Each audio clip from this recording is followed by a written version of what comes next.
బాధ, కోపం, నిరుత్సాహం, ఆందోళన ఇలాంటివి అందరికీ వస్తుంటాయి. ఇవి ఎక్కువ కాలం కొనసాగితే అదే డిప్రెషన్.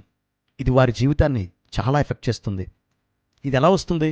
ఆప్తుల్ని కోల్పోయినప్పుడు, ఓటమి పాలైనప్పుడు, ఎంతో కాలం నుండి ఎదురు చూస్తున్నది దక్కకపోయినప్పుడు, ఉదాహరణకు అప్పులు, నష్టాలు, దీర్ఘకాలిక రోగాల వల్ల లైక్ షుగర్, బీపీ, ఇంకా నిద్రలేమి, మంచి ఆహారం తీసుకోకపోవడం, ఖాళీగా ఉండడం, ఫిట్నెస్ లేకపోవడం కూడా కొంతమందిలో కారణాలే.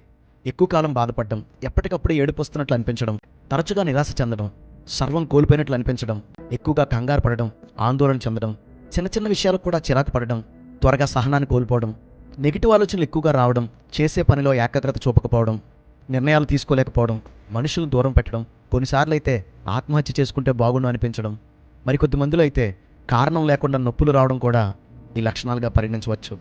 ఇంతకీ పరిష్కారానికి ఏం చేయాలి?